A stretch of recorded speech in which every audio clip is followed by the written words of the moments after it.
Earth 101, magnetism and matter. So why am I doing Earth? After all, astrology, or the astrology chart, is not showing the Earth. Not in its literal sense. It's not a symbol like a planet, for example, and it's not any kind of sign. But this is where it gets interesting, because the Earth can be seen as the ascending sign. Why the ascending sign, which is sometimes shortened as ASC? It's shown as the ascending sign on your chart because that's your rising. This is how people see you. This is how you enter the world. And so I think the more you get involved with astrology, yes, you have your sun sign, but then now you know the moon is a very important part of your chart and actually makes up the core essence of who you are. And so with your rising sign, it's how people see you at first glance. And so it's no surprise that the Earth is seen as your ascendant. And also because we are on Earth, we can't see the Earth in its full sense. You know, we're not looking up in the sky and seeing Earth because we're here. And the Earth symbol is often shown like that with a cross, with electrical devices and such. If we transpose that into the astrological wheel, it's showing it from a perspective of, because this is kind of seen as the horizon, right? Much like when we're looking out to the sea and we see the sun, right? We have the horizon. And much in the same way, we have the access points, right? So we have north, east, south, and west. We also have the 4 elements, which you know is governed by particular planets and stars and zodiac signs.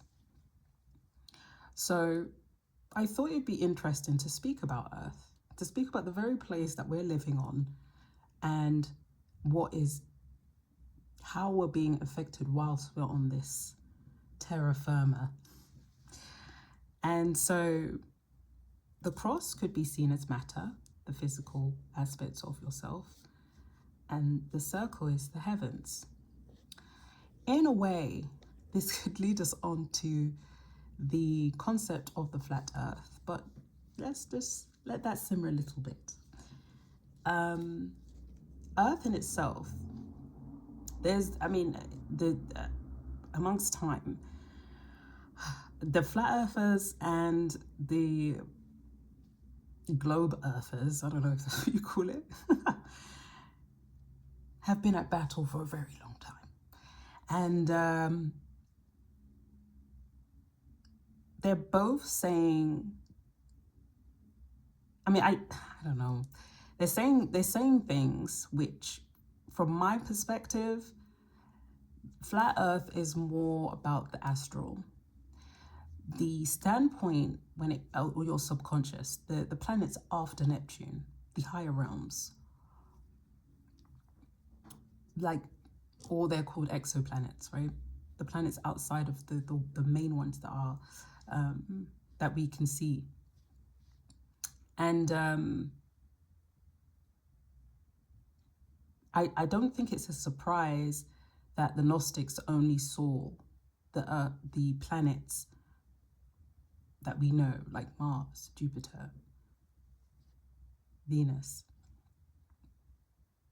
And then you're like, okay, what about these other ones? This is more astral. This is more the other side. And so flat Earth versus Earth, not so much.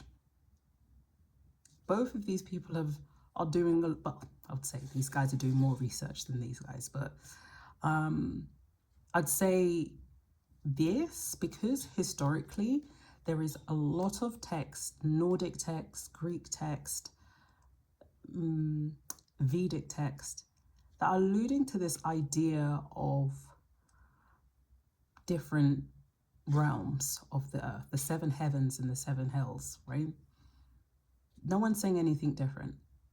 And so it's fair to say that it deserves a place in the Earth 101 video. And actually, I would say that the concept is very important, but I do see it as more of a cross-section, like cutting an apple in half and seeing what's inside of it.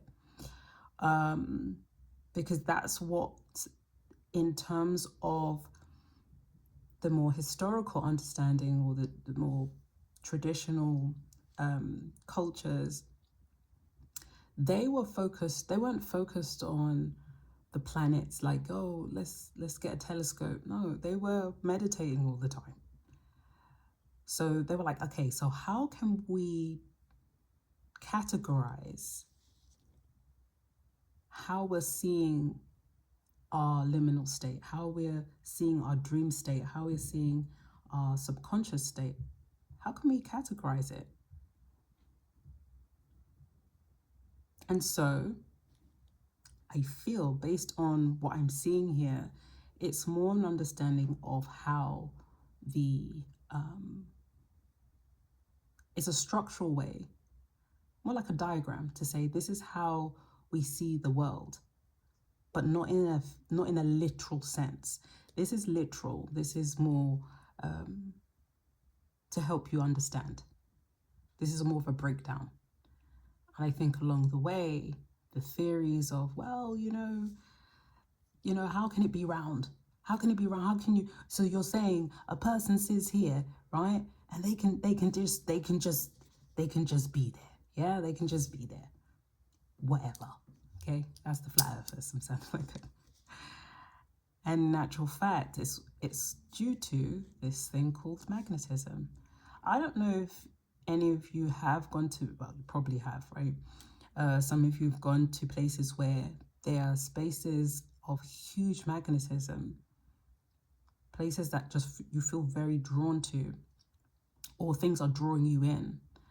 And so it goes to say that magnetism is something that is very important to this earth, because even when you have magnetism, you also have another factor, which is gravity. And I said gravity is the inhale of Earth's toric field, right? Because it holds everything in place. It's like the Earth is holding one deep breath, and this guy is staying here. He's not dropping off. Everything is connected back to the core using magnetism, gravity. And so there isn't there isn't like, okay, flat Earth wins and Earth does, global Earth wins. It doesn't work that way.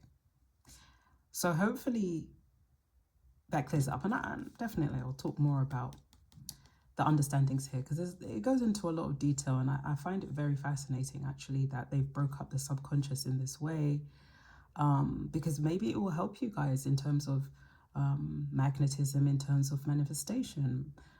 Everybody's going to have their own journey, and hopefully there is some gems or some, I don't know, some vertex of like aha moment where you've been searching for something, and here you are, and I've just helped you connect the dots, I hope. And understanding that everything has a toric field, and because everyone has this level of magnetism, this doesn't exclude us. We have a toric field. It goes from our crown chakra down to our feet. And there is elements of it going into the root as well. But either way, there are fields around us. And some people call them vibes. Oh, no, I don't like this person. They're bad vibes. Or, oh, no, my spirit doesn't take to them. It's still equivalent to bad vibes, Or you could have good vibes. And those good vibes is what makes your Taurus field even expand because you're with other people. And this is, I guess, in a way, when we're talking about these types of things, the things that you can't physically see, but people have found ways to depict them so that it's you know, over years, everybody's been trying to download and depict human experience, whether that's through experimentation, whether it will be it gruesome or albeit something holistic. There's always someone out there trying to understand the human experience and humans and how we work. And I think this is no different. And so when we come to this invisible field that is everywhere, it would be fair to say that we can look at it from how we are, what we are entertaining, what we are bringing into our field, and how we are seen. Again, this could be seen as your ascendant, eh? Now, your descendant, oftentimes it's depicted as relationships and how you experience that.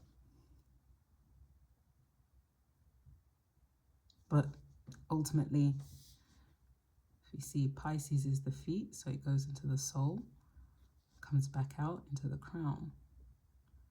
And much like Rahu and Ketu, these are the axis of the moon, as it's shown in the chart. We have the North Node, Rahu, the inflow from the cosmos into the Earth's field. Then we have the Ketu, South Node, goes back out into the cosmos. Everything works the same. Everything breathes. Breathes in, breathes out. Breathes in, breathes out. And I feel like I was looking up the, I feel like when it comes to the idea of the heart and the earth has its heart. There was a guy that I was reading about, I think I put it in my Velasco Pina, the chakras of the earth. And I find his read very, very, very interesting. That he astrologically found a time that he was able to stop something from happening by, one, going inside a church, which is also another important part about spaces on Earth, and certain spaces that have more magnetism than others. Maybe that's mathematically done. Maybe that's just because of the point of where the location is and how that's amplifying. And this is why a lot of people talk about astrocartography, because they're like, okay, if I go this place, you know, this might aid my Venus, or this might aid my descendant, or my Mars, or whatever. And so the guy, he basically, I think they did like some prayers or some rituals, and they were able to restore one of the chakras of the earth. Very whimsical, very interesting read. But he had this idea that there are, and it's not just him, there's a lot of people that know the points of where the chakras are in the earth. And again, trying to understand the world that we live in. There are people out here doing this. So how does that work with our chakras, with our points? Our points can be closed, our points can be open. And this is why when it comes to us and comes to grounding, this is why when people say, hey, take off your shoes and just, you know, put your feet in the ground, it's because you are connected and it will immediately reset you. Now, you know, this is not a health fix, but it's more of just understanding the science behind how your body works. And it can be manipulated in so many different ways. Or magnetism can be manipulated. at school when you had a magnet and you manipulated the auric field depending on which way you was to turn it. It's the same thing. So it's fascinating. So that's the matter, right, in terms of how we are existing on this earth. So I feel like we should go into flat earth. I find it very, very fascinating that there's like literally being like standoffs between scientists and flat earthers. And the scientists are they just had enough. Like they just had enough. And I think if they just had a different perspective overall to say, you know what, I can see your point, but this is where I feel that you're looking at, instead of saying, no, what you're saying, it's just not okay, you know? Like someone like, oh, so, okay, so you believe in a God, but so just because you were told that you were told this, now you believe it. A very valid statement.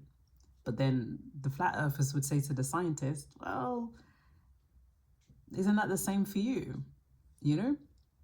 So it's like, no, but we have hardcore facts. I've seen it. Like, well, you know. And that's why I don't really, I'm not, like, I had a friend, like, oh yeah, we had long conversations about this flat earth thing. And I was like, but what, in terms of your destiny, in terms of, I was still talking about destinies back then, right? Like, I was like, how does that help? How does that help your life? Like, now that you know about flat earth, how does that help your life? That is a reality. Yeah, because they're lying to us. Okay, I don't know what else to say. Because at the end of the day, again, my channel is about understanding your soul purpose, understanding your destiny, and focusing on that. Everything else is a distraction. If you can then, like myself, I've not seen it as, let's just throw this away. I say, let's investigate. Let's see from what I already understand astronomically versus what I'm seeing here. What's going on? Where are we? Because, you know, come on, let's just see. And so definitely not a flat earther. Definitely see these are two aspects of the same thing. Two sides of a coin. And so how it's been split up, I did like a cross section. They've done I've taken this from this concept by a guy named Martin Kenny. I was very fascinated by his videos. I watched quite a few of them because he was very passionate and very, you could tell he did a lot of research. And I'm always kind of on like, if you've gone that far, I have to listen, man. You know? But this is the astral plane. This is definitely that. And I feel like, so this was the concept, right? So if you want to YouTube him up, there you go. You got it there. So he was connecting all the gods under different names, under different cultures, right? So Greek, Nordic, and Vedic. And they're saying the same things, right? So you have Brahma, which is Vedic, you have Zeus, which is Greek, and Odin, which is Nordic. And they are depicted as the top god, the main god, right? And then you have Gaia, which is Earth, which would be this point, this here. This would be the inner Earth. This would be Gaia. Well, yeah, this would be Gaia. But in when you separate Gaia, which they saw inner Earth as, no, actually he didn't. Somebody else did. They saw the inner Earth as Virgo and the outer Earth as Scorpio. I said, that's interesting. And and then the in between would be Libra, the two scales, which is also very interesting. They've understood Mercury is androgynous. It is both the sun and the moon. And because it's one, it's not like, so you have, when we think of it planetarily, you do have the sun, then you have Mercury, the scorched planet, as they call it. And you can see here, the suns are on this toric field. So all of these are toric fields, much like the Earth's toric field. This is like a cross-section of the toric fields. And so you have Mercury in the center, which then you have Mercury, you have the sun, you have Mars, and then you have Saturn. And the top part typically would have been called Atlantis, and or the Atlas. And on this side, you will have the moons. You have lunar, which is our moon. You have Venus. You have Jupiter. And then with the sun, sorry, you have Saturn and Mars. And how it works orbitally, like orbit-wise, hey, look, I'm just here to send a message. You see how it downloads to you. But I did find the concept fascinating in terms of how this works for our consciousness, how we understand the world in terms of, because the flat Earth, so ideally it looks like a series of rings, and each one has each ring is a different world, being that there are 4 worlds. And each of those worlds, and this is the bird's eye view. Each of these, and this is the cross section, right? So this would be like that.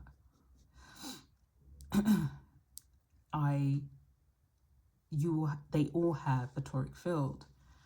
And the part that was very interesting to me, when why I put it in this video, was this understanding of the Age of Aquarius, and that Brahma, Zeus, Odin, however, inhales and exhales.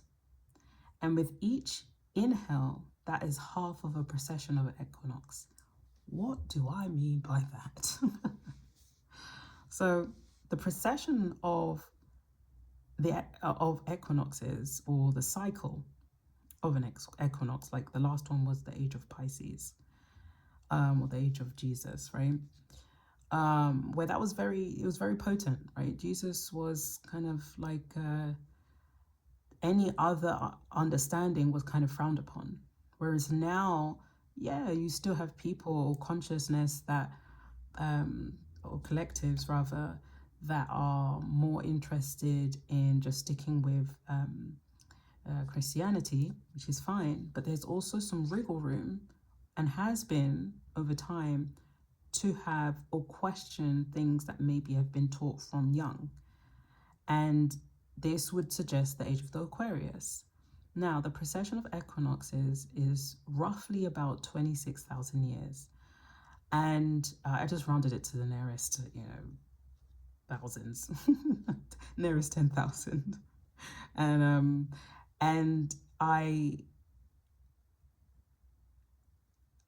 So basically with Brahma,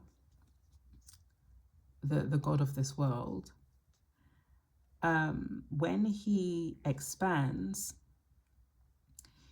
all these toric fields start to come closer together. So all the consciousness and all knowledge and all knowledge gets more accessible. So the theory is that more people's consciousness is going to be like, hey, hold on. okay, we've got the Bible, but then we've got this other religion, another religion. Why do we have so many different religions, and why? And we do a lot of why. Just like a kid when they're I don't know what age, what, 5, 6. Why? It just is. Why? Why? And because we're in that questioning stage, because we're now challenging what has been taught, this is the idea behind that consciousness, is because Brahma is allowing us to touch other toric fields, to allow us to open up our consciousness much, much more. Honestly, the more I keep seeing this, it just looks like the top of a brain. I don't know. So yeah. So the Age of Aquarius is 2,160 years. And so because the zodiac sign there's 12 of them, that would, times 12, that would make that approximately, it's actually 2,500, 900 and something, whatever. But I just rounded it up just for it to look clean. So yeah. And then Brahma's breath is half of that. Is half of the precession of the equinoxes. So is approximately 13,000 years. So in each age, you'll have a breath in, and then you'll have an inhale, and you'll have an exhale. And the exhale is seen as the golden age. It's seen when we have this period of enlightenment, which is what we're having now. Everyone's kind of like, oh wait, hold on, what about this? And let me question that.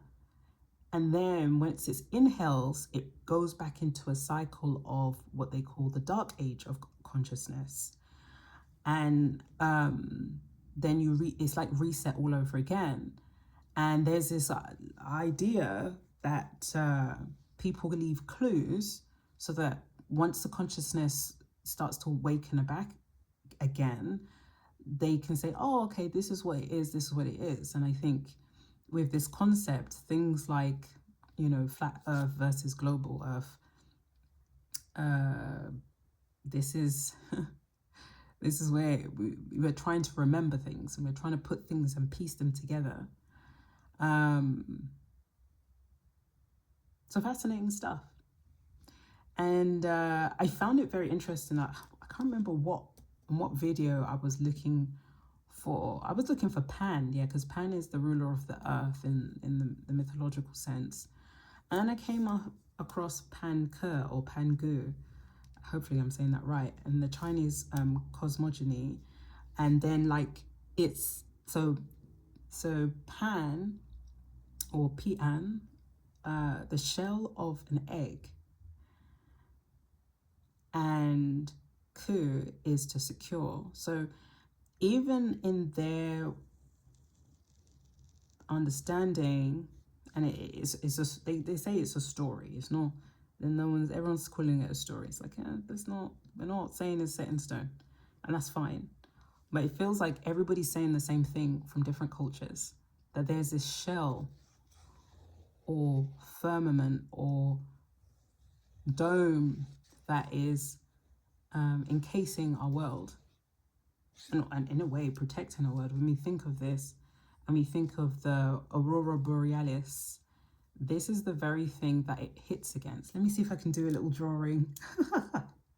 It hits against it, right? So it comes in, and then it goes like that, and then it flicks up, and it flicks up, and then you get these pretty colors because they're both hitting each other.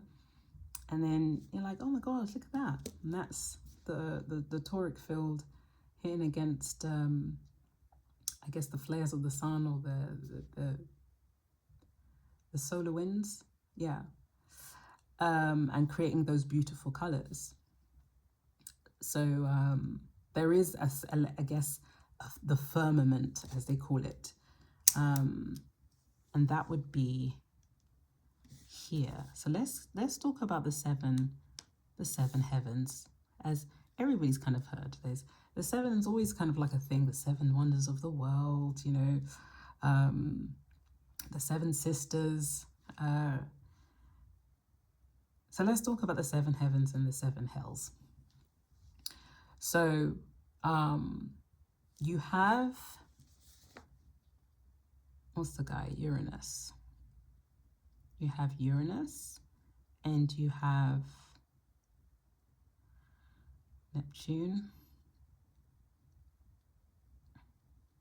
Then you would also have the ruler again, which would be Zeus, right?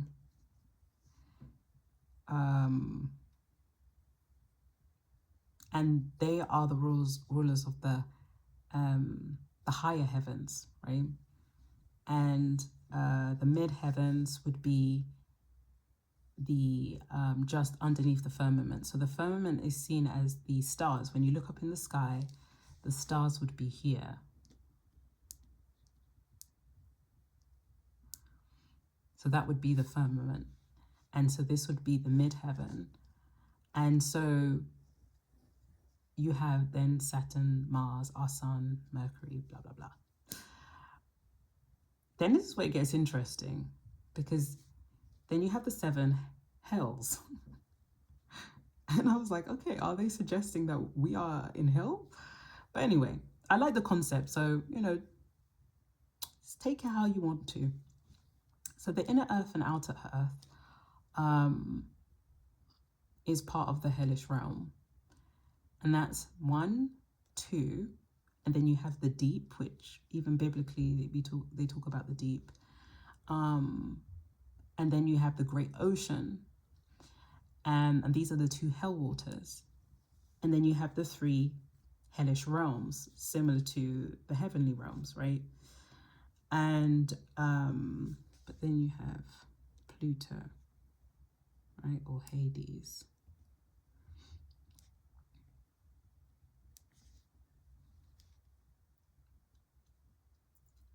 So fascinating. It's worth just taking some, like, just saying, okay, let me put that in my noggin. Just maybe might need it for another time. It might connect to something else in life. But I found it to be very interesting. Even the expansion and the inhale of Brahma or Zeus, or I mean, it's more Vedic understanding, or the Vedic scriptures about Brahma inhaling and exhaling to explain the different ages of consciousness. So yeah, we're in the golden age. We're the golden age of consciousness, ladies and gentlemen. And yeah, how do you feel about that? And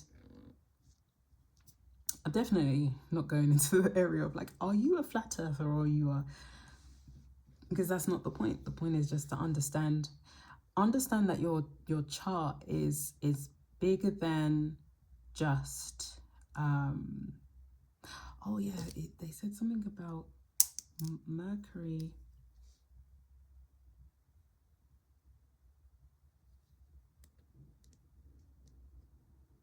Mercury in your chart is always next to the sun.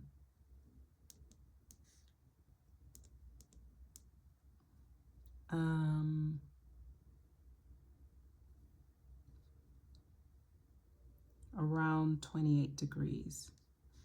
And then Venus is 48 degrees between each other, on or around maximum. So they're always next to each other. So have you look at your chart. See where you can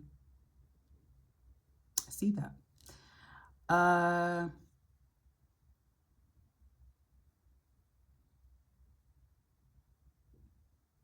It was very interesting that Mercury was just seen as a sun, or the black sun, which again is very, very, it's the subconscious when you talk about the black sun. And I was even drawing this idea of, well, Mercury has the crescent moon, This is depicted as the sun, but also depicted as Venus, but also depicted as the earth with the cross. I think Mercury is very interesting. Very interesting, but that would be for another video. And even in the subconscious, which is what I'm going to call it, Mercury plays a huge role in going up to the heavens, going down to Pluto, coming back to Earth, distributing any information that needs to be given, expanding consciousness, and going back up, doing the same thing all over again. And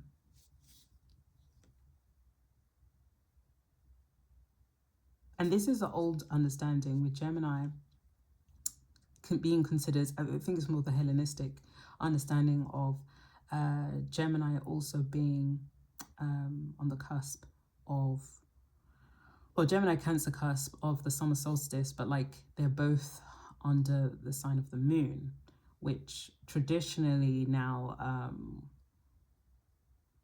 or it's in its contemporary sense, is not seen like that way. It's still seen as under Mercury.